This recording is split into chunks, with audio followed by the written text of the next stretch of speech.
We hope that you had a lovely and safe weekend. Scott Van Pelt, thank you very much. It was a terrific night last night, obviously, here on ESPN with the most recent episodes of Last Dance, and we will talk a great deal about that after we talk about this. Get up and go. The NFL is on track to release a full 2020 schedule later this week without any major changes due to the coronavirus pandemic. And while the league does have contingency plans, one thing not on the table is bringing the entire league to a centralized location for the season. We'll talk more about it in just a little bit.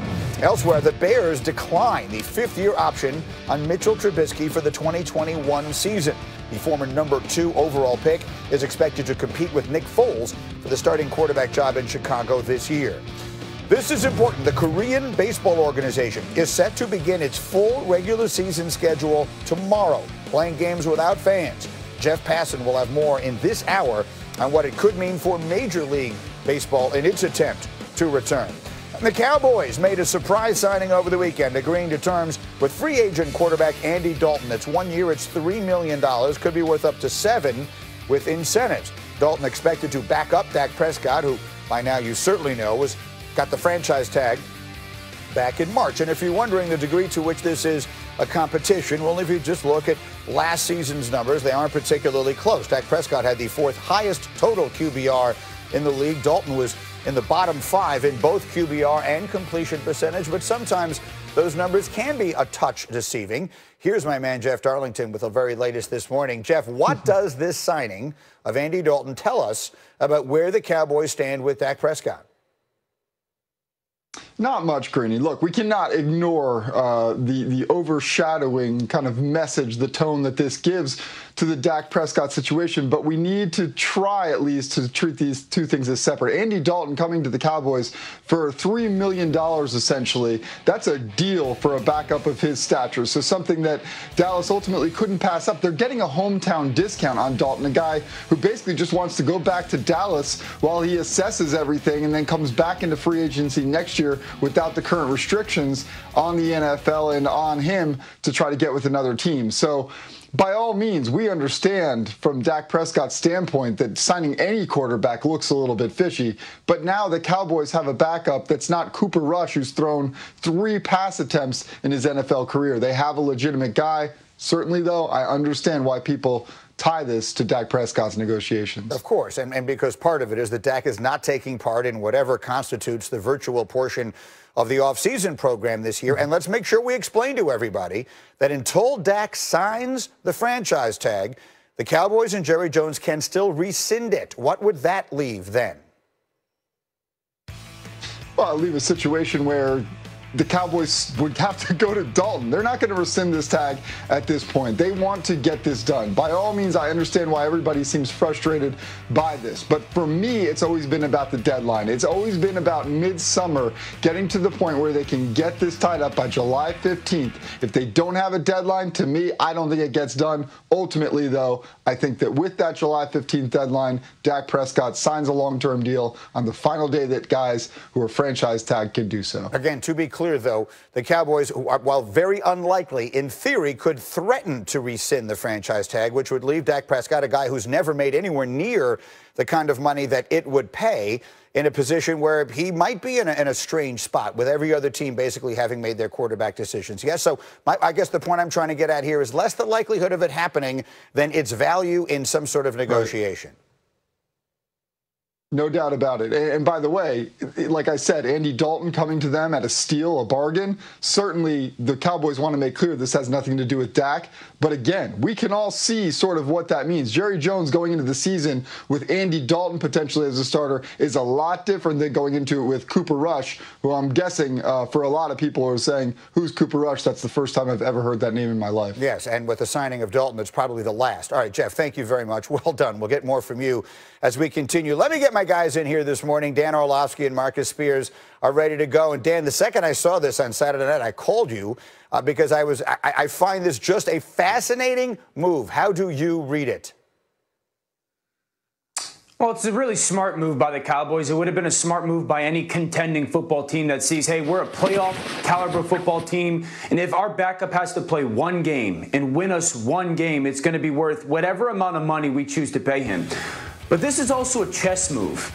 I mean, you heard Jeff Darlington talk about midsummer, the July 15 deadline, where if you don't have a deal done long term for the Cowboys and Dak Prescott, their only option is the franchise tag. And Dak, before this move, could have held the Cowboys' feet to the fire and said, you're going to give me my long-term deal because you're not going to go into the season with Cooper Rush.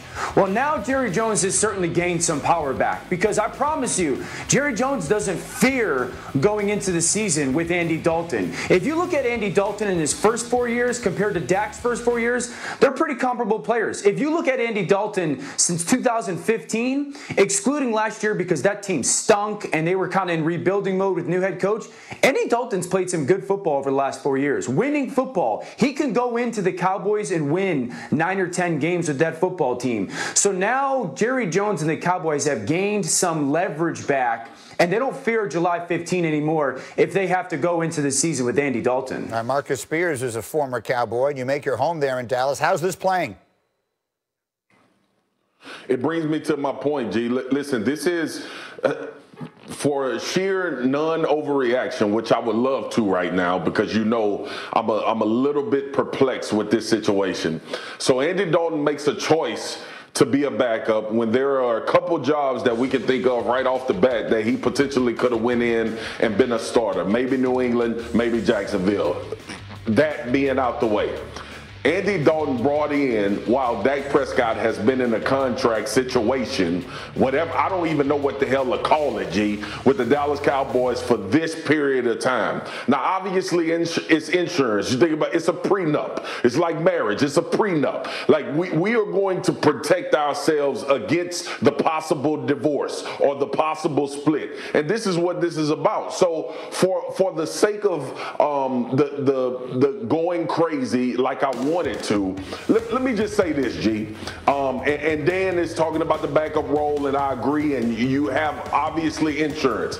If I was in the locker room and Dak Prescott was the quarterback that I've been around for 4 years, and he's put the type of work in that he's put in with the Dallas Cowboys, and they signed Andy Dalton, who is a 9-year starter in this league, I would look to the guy next to my locker and say, bro, hit Dak up and see what's going on.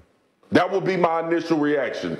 So from that reaction, G, I'm telling you that this is more than just being a backup. This is about, if all possible, we go into this season without a deal done with Dak, and it's prolonged this period of time, Andy Dalton is going to be our starter.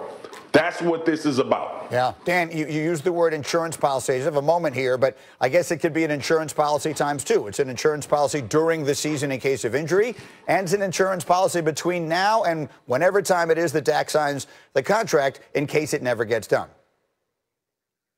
Yeah, absolutely. And I'll take myself into the locker room like Marcus just did. If Marcus and I are sitting there and they ask us as teammates on Saturday morning, hey, if Dak doesn't show up, are you guys worried? We're going to be like, yeah, man, we're a playoff caliber football team and we're worried. If you walk into that locker room uniformly now and ask that same question today after Andy Dalton, those guys are going to be a lot more confident. Like, yeah, we can go win games with Andy Dalton. So this is a backup plan on the field, but it is very much so a backup plan off the field as well. And Dak is their starter until Dan Graziano and his beard comes on here and tells us something's not going to happen, because all these things continue to happen. And we can say what we want. We can say what we want about this situation, but everything continues to be very odd about it. No question. None of us would have believed we'd be here May 4th and Dak would still not be signed if we had asked this question months ago. All right, we're going to come back to this and do a lot more on it. But right now, let's do what everyone else in America was doing late last night and into this morning after episodes 5 and 6 of Last Dance aired, covering topics that included Michael Jordan's relationship with the late Kobe Bryant, talking about gambling, and how the Bulls won their second and third championships. I'll remind you, you can see any of the first 6 episodes now on the ESPN app. And I just want to come to you guys here. Swagoo, I'll start with you. Of all the things that we saw in the episodes last night, what was the one thing that stood out to you the most? Gee, it was amazing, again, but the pressure that Jordan felt from the media and the possibility of that forcing him into an early retirement before obviously he came back and did his second three-peat. But I was enamored with the not the amount of cameras, you being one of those guys, G, by the way.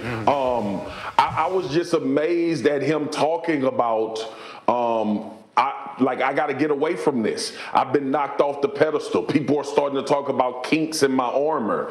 And thinking about it in this day and age, Jordan had that type of pressure pre-social media. Jordan was like pre-social media, social media. When you think about the attention that he had on him, legit megastar. And for him to go through what he went through and talk about the gambling and the things that people were starting to talk about, and then deciding to retire because of it. It was remarkable, and having lived through that time, just observing it from up close, you're 100% right. There was no one else in sports, and very few people even beyond sports, who received the kind of attention day in, day out that he did because of the nature of basketball. Dan, what was your biggest takeaway last night?